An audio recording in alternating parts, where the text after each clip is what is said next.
বিএনপির নির্বাহী কমিটির স্বেচ্ছাসেবক বিষয়ক সহ-সম্পাদক ও ছাত্রদলের কেন্দ্রীয় কমিটির সাবেক সভাপতি আব্দুল কাদের ভূঁইয়া জুয়েল বলেছেন, সংস্কার একটি চলমান প্রক্রিয়া, তাই প্রয়োজনীয় সংস্কার শেষে যৌক্তিক সময়ের মধ্যে নির্বাচন দিতে হবে। প্রয়োজনীয় সংস্কার তারা করুক, সে ব্যাপারে আমরা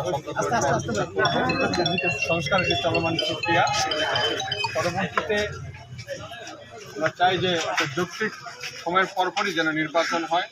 আজ শনিবার সকালে বেলাব উপজেলার নারায়ণপুর এলাকার নারায়ণপুর বাসস্ট্যান্ড ও নারায়ণপুর বাজারে গণসংযোগ শেষে এক পথসভায় সাংবাদিকদের প্রশ্নের জবাবে তিনি এসব কথা বলেন।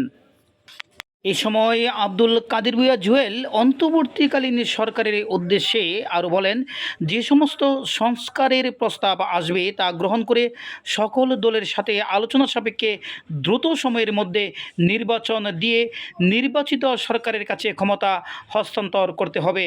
উপস্থিত ছিলেন স্বেচ্ছাসেবক দলের কেন্দ্রীয় কমিটির সাবেক সদস্য এস এম শৈবাল হোসেন, বেলাব উপজেলা বিএনপির যুগ্ম আহ্বায়ক জাকির হোসেন, উপজেলা বিএনপির কারা নির্যাতিত নেতা মোহাম্মদ শাহজাহান, বেলাব উপজেলা স্বেচ্ছাসেবক দলের আহ্বায়ক মোহাম্মদ কয়েস মিয়া, নারায়ণপুর কলেজের সভাপতি হারুনুর রশিদ, বেলাব উপজেলা কৃষক দলের আহ্বায়ক সোহরাব হোসেন, বেলাব উপজেলা স্বেচ্ছাসেবক দলের সদস্য সচিব মোহাম্মদ জহিরুল হক সবুজ, বেলাব উপজেলা কৃষক দলের সদস্য সচিব মোস্তফা কামাল, বেলাব উপজেলা স্বেচ্ছাসেবক দলের যুগ্ম আহ্বায়ক মোহাম্মদ খোকন ভূঁইয়া, মোহাম্মদ রুবেল মিয়া, উপজেলা কৃষক দলের যুগ্ম আহ্বায়ক মোহাম্মদ জামাল উদ্দিন, নরসিংদী জেলা ছাত্র দলের সাবেক সদস্য মোহাম্মদ মোবারক হোসেন, আমলাব ইউনিয়ন স্বেচ্ছাসেবক দলের আহ্বায়ক আব্দুল কাদের ভূঁইয়া, মোহাম্মদ আরমান হোসেন ও স্বেচ্ছাসেবক নেতা বিল্লাল মিয়া সহ উপজেলা বিএনপি অঙ্গ সংগঠনের নেতৃবৃন্দ।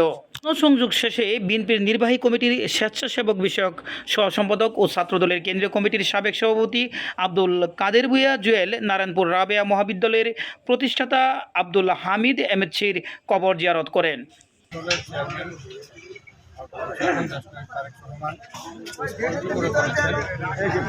প্রয়োজনীয় সংস্কার তারা করুক, সে ব্যাপারে আমরা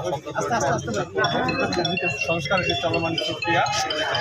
পরবর্তীতে আমরা চাই যে যৌক্তিক সময়ের পরপরই যেন নির্বাচন হয়, কারণ আগামীতে এই সরকারের সমস্ত কিছুই সেই নির্বাচিত সংসদই সে বিষয়ে যথাযথ ইন্ডেমনিটি বা অন্যান্য যে পাস করা যে বিষয়গুলো রয়েছে তাদের সেগুলি করবে।